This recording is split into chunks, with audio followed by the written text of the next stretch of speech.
Hello, Super Coaches. The teams are in. It is round 25. It is the preliminary finals for your head-to-head leagues. So it's must win. And lots of shocks in the teams as well. Wilson Smith, how are you travelling? Yeah, not too bad. Had a good week last week. Captain Nico Hines, but it seems like last week was the week that pretty much everyone nailed that captaincy selection. So despite all that, it didn't matter. And my team's still in shambles. I've got tons of injuries. I have a bunch of sharks on bye. So went okay last week. This week is going to be bad. So I'm just about throwing in the towel, just like my poor Sea Eagles. Yeah, when I captained Nico, I was so excited because I thought I'd be able to get ahead of the pack. Then every other popular captaincy guy just went well. You had Lomax go well, then Drinkwater killed it in the final game. So I actually ended up losing a few spots, despite the fact I thought I would go up. Yep. So I'm just hovering around that 5,000 mark at the moment. Some big news that we knew already, including Reuben Garrick out for the season, Cameron McInnes out for the season. We'll get to that in a sec. But what is your big takeaway from the teams other than those two? Big takeaway for me is Keon Koloamatangi back. Yeah. We sort of thought his season was over, but bit of a surprise inclusion for Souths, and I think he's still in about 6% of teams, so everyone who held on to him will be cheering, especially given all the injuries and stuff. I reckon he could be a sneaky replacement for me for Reuben Garrick. I can move Bo Firma down and bring in Koloamatangi because they really want to win. Yep. On to mine is... So Daniel Tupu was my original replacement for Garrick because he's got a great run home, scoring tries for fun. The Roosters are in form. There's no one's going to get rested because they need to win. So I really wanted him into my team. Unfortunately, he's out with concussion this week. So I'm going to have to put a line through him and come up with someone else. Yeah. Speaking of, who is your best replacement for Garrick? Well, there's a couple of good replacements, but for me, I think Adam Dewey at the Tigers has been absolutely killing it recently, playing in the halves and available in Supercoach for centre wing and 5'8". So there's a bit of flexibility there if you need to bring him in and then move him around. So I think he's my top pickup at the moment. Yeah, I like Dewey in the halves. He's just looking so good because he's a run threat all the time, makes a lot of runs for a halfback, which then opens up his passing game as well. And the combination with Jerome Luai is looking sensational. So I do like that. He is pretty expensive though. And for that reason, well, when I saw that Reuben Garrick was out for the season, I'm like, yes, I can get a 650k guy, trade out, straight swap. Then I look at Garrick. He's worth 480k. He's dropped so much money. So the like-for-like replacement, if you don't have money sitting around, is actually Taylor May, whose base is great. He's averaging 68 for the year. Obviously hasn't played that many games, but if he can continue with 68, then that's it. It's right up there with the best guys at centre wing. Yeah, he's definitely the best sort of like-for-like replacement in terms of price because I think he's only $1,000 more or less expensive. So, and yeah, he's been on fire for the West Tigers since coming into that side. So I think that's probably what I'm going to do this week. Yeah, and Tigers are in form. They've got a pretty good run home actually as well. On to Cameron McInnes. So he's owned by around 20% of the top 10% of super coaches. So he has been a pretty reliable guy this year. Again, he's dropped so much cash. He's at that 490k mark off the top of my head. So who do you think is the best replacement for him? Well, I mean, I guess it depends on what you're replacing him for, but it seems like most people are bringing in a hooker. I think at the moment, the best replacement, if you need a hooker, is Harry Grant. I think he's just been absolutely on fire in the last few weeks. Won the game for Storm last week, and the only issue is obviously it's a bit more expensive, but also there's a chance that if Storm sort of wrap up the minor premiership, that there's the good chance he gets rested as well. Yeah, I think there's a massive resting chance for him. So if you're bringing in Grant, I'd want to have another trade up my sleeve in case he does get rested. It's not going to be this week. They've got a tough matchup against the Doggies, I believe it is. So, look, he's not going to get rested this round, but if you've only got one trade left, I'd be very hesitant to bring in Harry Grant. I also think, well, Brayley is the best guy, but he's on the bye this week, so he can't go there. Connor Watson had been really good, but he got a broken nose on the weekend. He's been named this week, so he'll play, but he's only playing 50-odd minutes at the moment in a hooker sharing role, so he's a worry too. Lots of guys are worries at hooker, so I actually think the best guy to bring in would be Jeremy Marshall-King. He's averaging high 60s in the last 5 rounds. Injury interrupted year, but recently he's been in great form. Yeah, and good matchup against Manly this week. Yes, said by a Manly fan. Yeah, I was looking. I was looking at Jeremy Marshall-King earlier, and I do think he's probably the best budget replacement as well, because he's not too expensive. So Supercoach Finals is coming very, very soon. Keep an eye on the app or socials. It's going to happen pretty soon. That's our short form game for the actual NRL Finals series. EPL had its first game over the weekend, so hopefully you signed up for that. NFL has launched. We've got heaps of new games coming, so it's an exciting time to be in Supercoach. Rabbitohs v the Dragons is the first game. 2 absolutely horrible teams going up against each other. At the start of the year, when you saw this matchup, you'd think it might be, some sort of, maybe not a blockbuster, but a decent game. Charity Shield, very not foundation clubs, but very early clubs, and an old rivalry. But the only thing really to speak about is Kaloa-Matangi back. So, yeah, as I said, I could be really tempted. Bring Firma down and get Kaloa-Matangi in for Garrick. Yeah, I mean, if I had the cash to swing that is what I would be doing, but I just don't. So I do think that's a really good move. Maybe some concerns about minutes in his first game back from injury, but if he's anywhere close to what he was before he got injured, he'll be a great buy. The issue is they've got the bye next week as well. Right. That's the major one, which also kind of spikes. Well, they got Latrell Mitchell out, and Alex Johnston would have been a great little pod if Latrell was there, but Latrell's out again. So, I'd be avoiding those guys, particularly the bye coming up next week. Onto the Dragons, they got those 3 forwards out in DeBellin, Stewart and Selle, who all copped big concussions on the weekend. The guy I'm excited to see is Halangahu, who this will be his first start this weekend. Played 60-odd minutes over the weekend when all the guys went down. Looks pretty good. He's a massive specimen. I saw him live a couple of weeks ago. He is huge. He looks pretty good. He's young, but I think he could be a really good Supercoach prospect for next year. Yeah, especially with Jack DeBellin leaving the club. There'll be opportunities there next year. So definitely one to keep an eye on. The other guy I'm keen on is TBC. Yeah. Named in jersey number 22. The Dragons are so cooked at the moment that they actually can only name 21 players. So they're going to have to bring in someone from, I don't know, the Leagues Club's going to get number 22 this week. The Panthers v the Raiders. Isaiah Yeo is back-ish. He's on the extended bench. So that's good news if you've held him through.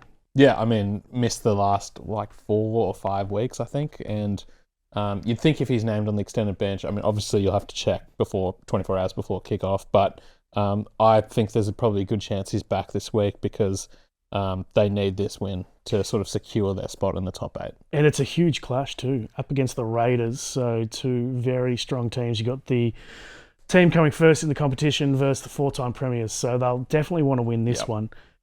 Cleary and Edwards are obvious VC options. Tough matchup, but can you split those 2? No, not really. It's a really tough one. I think that I was looking at it before. There's not a ton of great VC options this week because a lot of the early games are sort of tough matchups, but they are 2 of the best options. I think I'm going to end up VCing Cleary just in case he goes big. Yeah, I might go Edwards just because he's got that big base with all those runs. Onto the Raiders, so same 17. There was some chat that Tamale might be back or Nicholson might be back or both, but that hasn't happened. Hudson Young is the 6th most purchased player. So a lot of people, I presume, sold last week for the buy and then are bringing him back in this week. Yeah, I think he's a great buy. He's one of the best players at the position. And if you've got cash, you could swing McInnes to him as well. Yep, indeed. Onto the Storm v the Dogs, so another really big clash between some top teams in the comp. At the Storm, we've got Ryan Pappenhausen back again-ish. He's on the extended bench, so that could have a big follow-on effect for someone like Cameron Munster, who for now has been named fullback, but could switch to 5'8". Yeah, I actually sold Pappenhausen last week, I think, just because I'm tired of the uncertainty around him. Yeah. Every few weeks there seems to be some sort of new injury. But if he is back, everyone who's held on will be cheering. Obviously, Harry Grant's popular. I'm very worried about resting for them, particularly in round 27. So look out. If you bring in Harry Grant, just hopefully you've got a trade up your sleeve as well. Onto the doggies. What's happened to Jacob Carraz? Such a gun at the start of the year. Now he's averaging under 50 for the last 3 games. A couple of those were kind of at fullback, kind of at right centre, switching between the two. But back on the wing on the weekend, it still didn't go that well. Yeah, I'll tell you what's gone wrong with him is that I picked him up. Yes. Ever since then, he's just been absolutely battling compared to the start of the year. But it's just, I think it's just sort of being moved all around the park. Is the inconsistency has hurt him. It's a tough one. But and when your team's struggling, the wingers going to struggle as well. Exactly, and the doggies aren't looking that great at the moment. Onto the Sea Eagles via the Dolphins. Speaking of what's happened to the Bulldogs, what's happened to your Sea Eagles? Must-win game, DCEs, farewell, and what happened? We've lost all the must-win games for the past month, basically. I mean, the whole season's just been a bit all over the place, but I think we're basically in miracle territory now to make finals, so looking pretty unlikely. And I think, given the Dolphins have put some big scores on this year, and I think Manly could be in for a tough time this weekend, even though it's at home. It is, 4 Pines Park is a big boost. DCE looks like he'll kick goals. And Tom Trbojevic, very popular sell. He's just looking busted, isn't he? Are we ever going to see Tom Trbojevic back to his best again? Who knows? I mean, it's been a few years since he's been at his best, really. So who knows? All I know is that if he has centre wing eligibility next year, I will be starting the year with him. Well, Supercoach Finals is coming up, and then there will be some positional changes coming up for that. Huge. Onto the Dolphins. So Trey Fuller was great on his return to the NRL last week, but he's been dropped. They've got Fiona back, so that means Hammer goes to fullback. I was kind of keen on the Hammer as a replacement for Garrick, then looked a bit deeper and realised he's not at centre wing anymore. He's only at fullback, so he's tough to fit in. Yeah, I mean, if he was centre wing, he would be in the discussion for sure.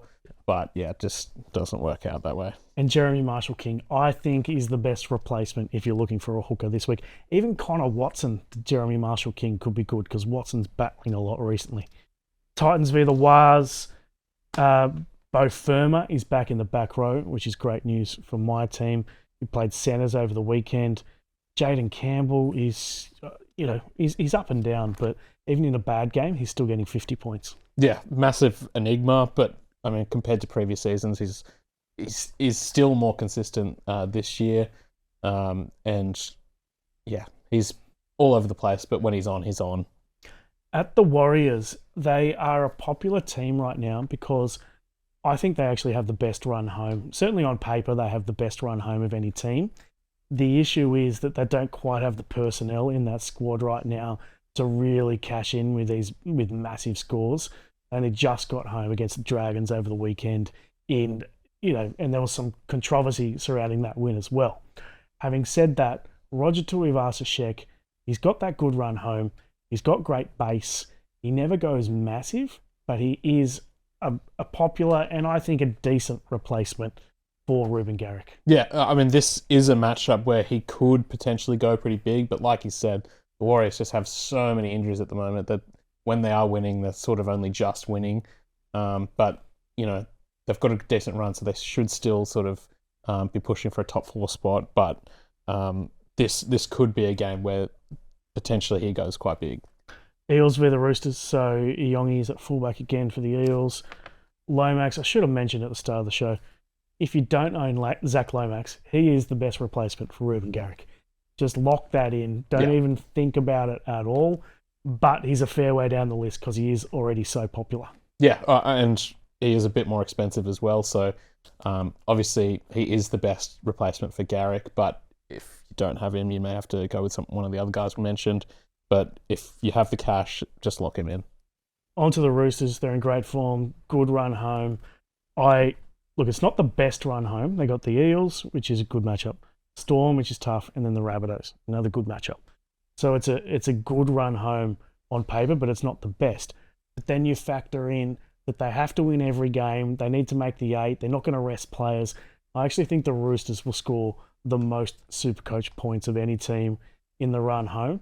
So that's why I was so keen on Daniel Tupou. Yeah. Of course, he's out with concussion, but it's good news for guys like Sam Walker, in particular, Tedesco. Walker is really popular this week, and he's just been great since he came back from that ACL injury. Yeah, I think I'll be chucking the captaincy on Tedesco this week. I think it's a matchup where, like you said, they're playing for a lot, so they're going to go all out, and I think this is a game where they could go quite big. Sam Walker, definitely interesting. I'm not looking at him just because of not many trades, and I don't really need a halfback. But I would have loved to have brought in Tupou if he was playing this week. So very frustrating that he's out. The Knights v the Bronx, Dane Gagai, I thought was a great. I talked him up a couple of weeks ago as this great guy who was playing fullback and he was kicking goals. Fast forward a couple of weeks, he's not kicking goals and he's back at centre. Yeah. So it's really fallen away, this trade. If I had enough trades, I'd probably sell him. But now I've got this Reuben Garrick problem. I think I'll be stuck with Gagai. Yeah, I mean, when he was playing fullback and kicking goals, he definitely looked enticing.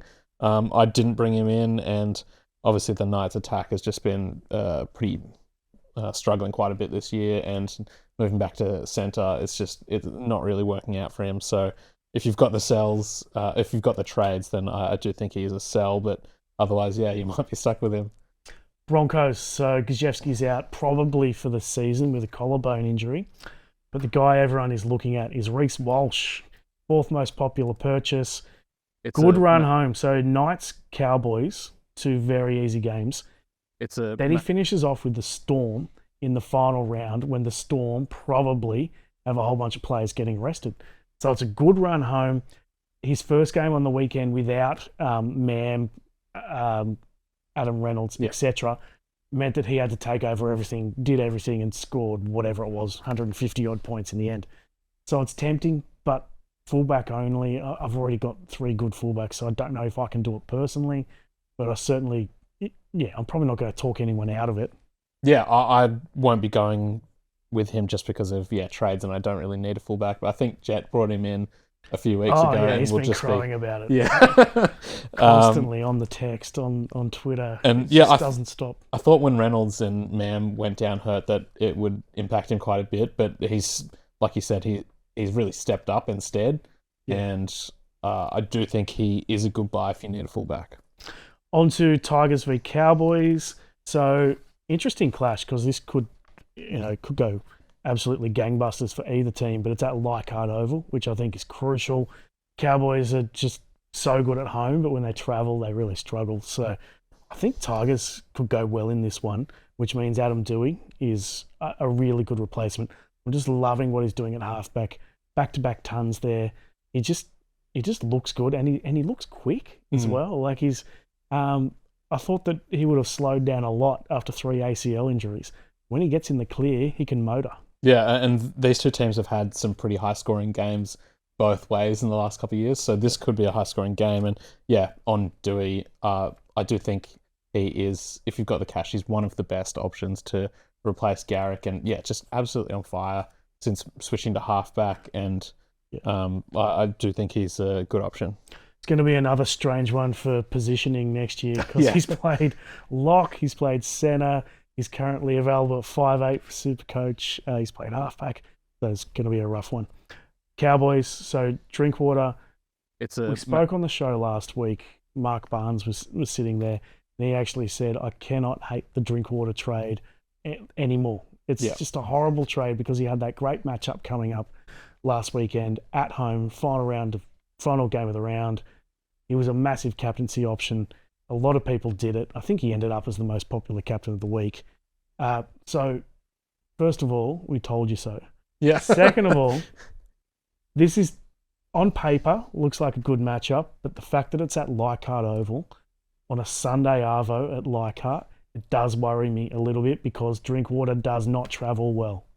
Yeah, I mean, I do think that last week, obviously people said not to trade him. I think it's just, you've just got to stick with him again. This could be a game, either way that is high scoring. And yeah, I wouldn't be captaining him again this week, but it wouldn't be the worst idea. Yeah, onto the bye. So It's obviously Nicho Hines, Brayley, McInnes is out for the season anyway, and Fanua Blake. All those guys are popular sells. Would you be selling Nicho? With trades low, he'd be the number one guy to hold, I reckon. And well, Brayley as well. I think both are holds. But if you've got 6 trades sitting around and you have to win this week, which you do if it's a head-to-head, then yes, I could see why you would sell him this week and bring him back next week. Yeah, that would be about the only situation you do it. If you're flush with trades and you have to make a big move at the moment. But otherwise, I would just definitely be holding him. We all saw how well he went last week, and so I think unless you have to sell him, and then I would be keeping him for sure. I believe off the top of my head, he's got one good matchup in the run home as well. Yeah. Brayley is just clearly, for me, the best guy at hooker. So ideally, he'd be a hold as well. But equally, if you have to sell him, same sort of boat. Well, that's it for the Teams podcast. Some big shocks today. Big thanks to Wilso. We'll catch you for the preview podcast tomorrow. See you then.